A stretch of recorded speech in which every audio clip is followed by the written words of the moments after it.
الذي لا إله إلا هو اللہ تبارک و تعالی نے انسانوں کو مختلف رشتوں میں پرویا ہے۔ ان میں سے کسی کو باپ بنایا ہے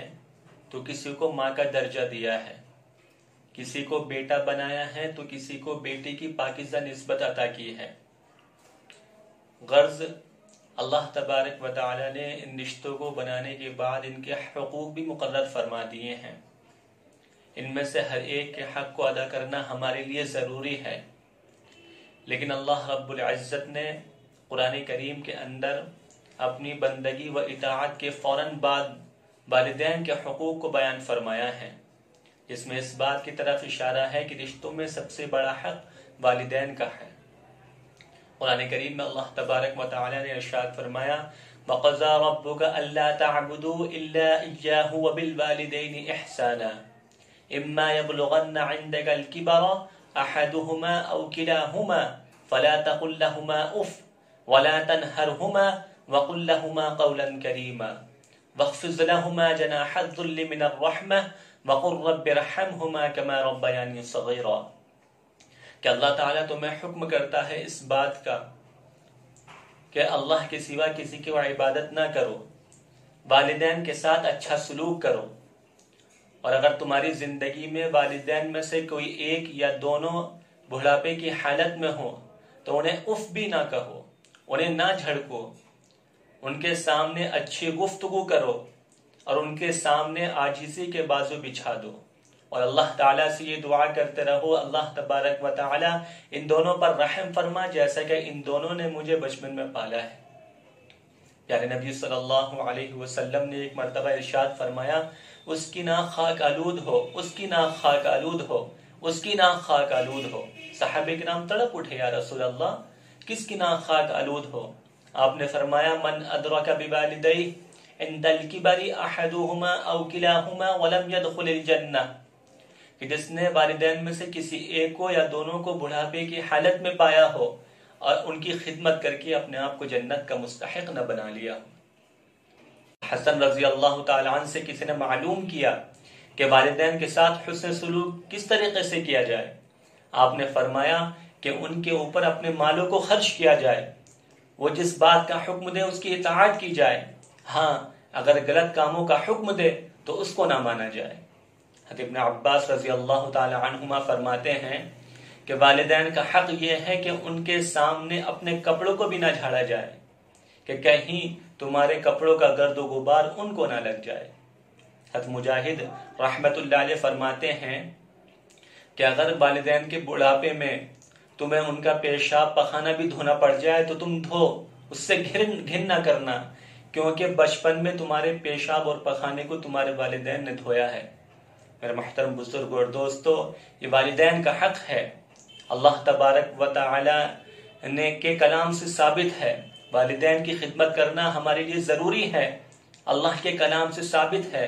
نبی کریم صلی اللہ علیہ وسلم کے کلام سے ثابت ہے، صحابہ کرام کے اقوال سے ثابت ہے، ائمہ مجتہدین کے اقوال سے ثابت ہے۔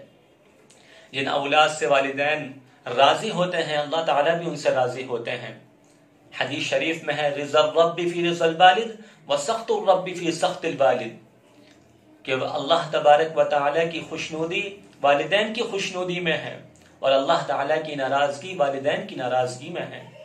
جن اولاد سے والدین راضی ہیں اللہ تعالیٰ بھی ان سے راضی ہے، نبی بھی ان سے راضی ہے، ملائکہ بھی ان سے راضی ہیں، فرشتے بھی ان سے راضی ہیں، صحابہ کرام بھی ان سے راضی ہے، انسان و جن بھی ان سے راضی ہے، جنت و حور بھی ان سے راضی ہے، ذرہ کائنات بھی ان سے راضی ہے۔ جن اولاد سے والدین ناراض ہیں اللہ کی بھی ان پر لعنت ہے، نبی کی بھی ان پر لعنت ہے، فرشتوں کی بھی ان پر لعنت ہے، صحابہ کرام کی بھی ان پر لعنت ہے۔ میرے محترم بزرگ اور دوستو، ایک شخص نے عرض کیا رسول اللہ ما حق الوالدین، والدین کا حق کیا ہے؟ سنو میرے نبی کا جواب تو سنو، محبوب کبریا صلی اللہ علیہ وسلم نے ارشاد فرمایا ہما جنتک و نارک، کہ وہی تیری جنت ہے وہی تیری جہنم ہے۔ اگر تم والدین کے حقوق کو ادا کرو گے، ان کی فرما برداری کرو گے، ان کے ساتھ اچھا معاملہ کرو گے تو تم جنت کے مستحق بنو گے، اور اگر ان کی نافرمانی کرو گے، ان کے ساتھ برا سلوک کرو گے تو اپنا ٹھکانہ جہنم میں بنا لے۔ میرے محترم بزرگ اور دوستوں اور میری مائیں بہنوں، ہم سب کو والدین کے ساتھ اچھا سلوک کرنا چاہیے، کیونکہ جو اولاد والدین کے ساتھ برا سلوک کرتی ہے، ان کی نافرمانی کرتی ہے، اللہ تعالیٰ آخرت میں تو انہیں عذاب دیں گے ہی، سزا دیں گے ہی، دنیا میں بھی اللہ تعالیٰ دکھلا دیتے ہیں۔ میں ایک واقعہ آپ کے سامنے بیان کرتا ہوں کہ ایک شخص اپنی جاب سے گھر واپس آیا، اس کی بیوی نے ماں کی شکایت کی، نوجوان کو غصہ آیا اور اپنی ماں کے پاس گیا مارنے کے لیے۔ دیکھا تو بیچاری بوڑھی ماں نماز پڑھ رہی ہے۔ نوجوان نے غصے میں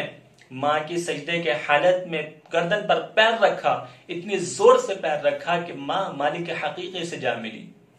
اب نوجوان پریشان ہو رہا ہے کہ یہ میں نے کیا کر دیا۔ اب اپنے چچا زاد بھائی کو لیا، قبر کھودی،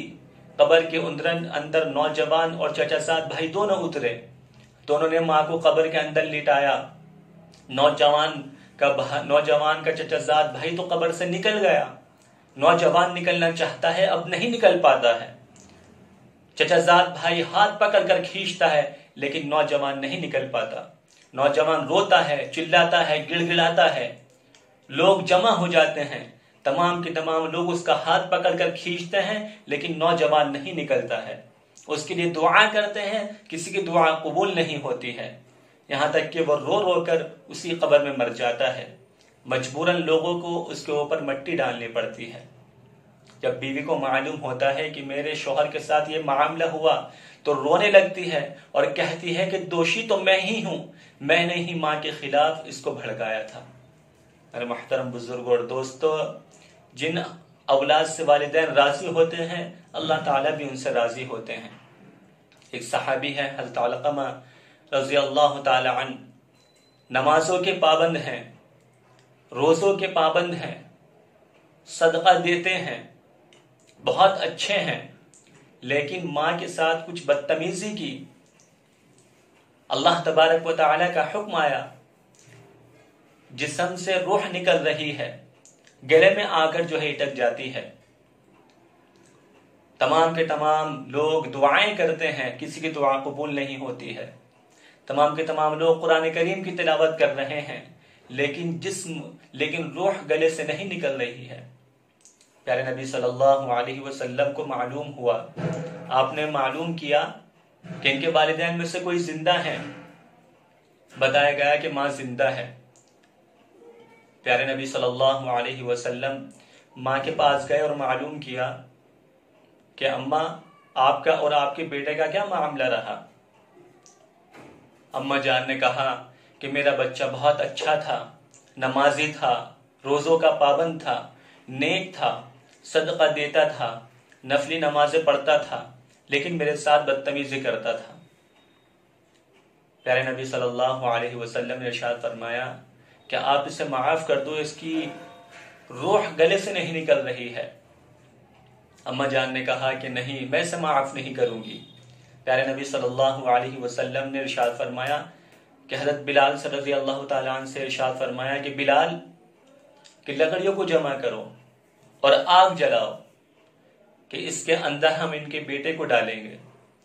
ماں تڑپ اٹھی، ماں کی ممتا جاگ گئی اور کہنے لگی کہ ہرگز نہیں، کہ میں اپنے بیٹے کو اس آگ میں جلنے نہیں دوں گی۔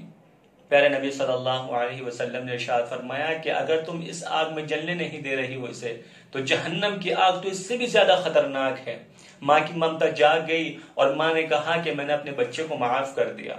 اتنا کہنا تھا کہ روح گلے سے نکل گئی، جسم سے جدا ہو گئی۔ زمانہ جب بھی کبھی مصیبت میں ڈال دیتا ہے، بگڑتی بات خدا ہی سوار دیتا ہے، اور یہ میرے ماں باپ کی دعا ہے، اے علی میں ڈوبتا ہوں تو دریا نکال دیتا ہے۔ میرے محترم بزرگ اور دوستو، میں آپ کو یہ بھی بتانا چاہتا ہوں کہ اللہ تبارک و تعالی نے جو مقام ماں کو دیا ہے وہ مقام باپ کا نہیں ہے، کیونکہ ماں بچے کی خاطر جو مصیبتوں کو برداشت کرتی ہے، جن تکالیف کو برداشت کرتی ہے، باپ ان تکالیف کو برداشت نہیں کر سکتا۔ خود قرآن کریم میں اللہ تعالی ارشاد فرما رہا ہے، حملتہ امہ وہنا علی وہن، کہ یہ اپنے بچے کو پیٹ میں تھک تھک کر اٹھائے پھرتی ہے، تکلیف کے ساتھ اٹھائی پھرتی ہے، کہ بچے کی خاطر ماں سردی کو برداشت کرتی ہے، گرمی کو برداشت کرتی ہے، اپنی نیند کو قربان کر دیتی ہے، یہاں تک کہ اپنا سب کچھ قربان کر دیتی ہے۔ میں یہ نہیں کہتا کہ والد کہ باپ بچے کی خاطر قربانیاں پیش نہیں کرتا، وہ بھی قربانیاں پیش کرتا ہے، وہ بھی بچے کی خاطر بہت مصیبتیں برداشت کرتا ہے، بچے کی دلکش مسکراہٹ کی خاطر اپنا سب کچھ قربان کر دیتا ہے، اپنا وطن چھوڑتا ہے، پردیس جاتا ہے، مال کماتا ہے، بچے کو اچھی تعلیم دیتا ہے، بچے کو اچھا کھانا کھلاتا ہے، بچے کو اچھا پہناتا ہے، یہ تمام کی تمام قربانیاں باپ دیتا ہے۔ لیکن یاد رکھو، باپ کی یہ تمام کی تمام قربانیاں ماں کی اس وقت کی قربانی کے برابر نہیں ہو سکتی جس وقت ماں بچے کو جنم دیتی ہے۔ حضرت عبداللہ ابن عمر رضی اللہ تعالی عنہما سے کسی نے کہا کہ میں خراسان سے اپنی والدہ کو کاندھے پر بٹھا کر بیت اللہ لے کر آیا اور حج کے مناسک میں نے کاندھے پر بٹھا کر ادا کی کرائے، کیا میں نے ماں کا حق ادا کر دیا؟ حضرت عبداللہ ابن عمر رضی اللہ تعالی عنہما نے فرمایا کہ ابھی تو نے اس ایک چکر کے برابر بھی ادا نہیں کیا کہ جو چکر تیری ماں نے تجھے پیٹ میں رکھ کر لگایا تھا۔ کہ محترم بزرگوں اور دوستو، ہم سوچیں اور سمجھیں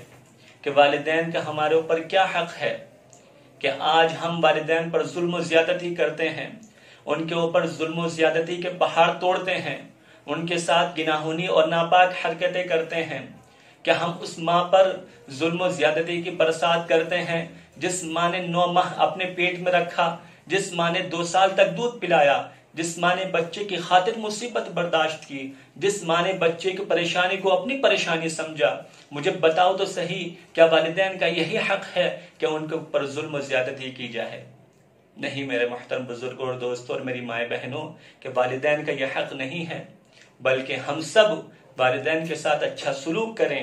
اگر وہ ہماری زندگی میں موجود ہیں تو ان کے ساتھ اچھا سلوک کریں، ان کی فرما برداری کریں، ان کی خدمت کریں، اور اگر وہ ہماری زندگی میں موجود نہیں ہیں تو ان کے لیے صدقہ جاریہ کریں، ان کو ثواب پہنچائیں، ان کے لیے دعائیں کریں، ان کے لیے دعائیں مغفرت کریں، ان کے لیے مدرسہ بنوائیں، مسجد بنوائیں، ان کے لیے کتابیں، دینی کتابیں وقف کریں۔ یہ تمام کی تمام چیزیں اگر ہم کریں گے تو اللہ تعالی ہمیں دنیا میں بھی کامیاب کریں گے اور آخرت میں بھی کامیاب کریں گے۔ اللہ تعالی ہم سب کو ان باتوں پر عمل کرنے کی توفیق عطا فرمائے۔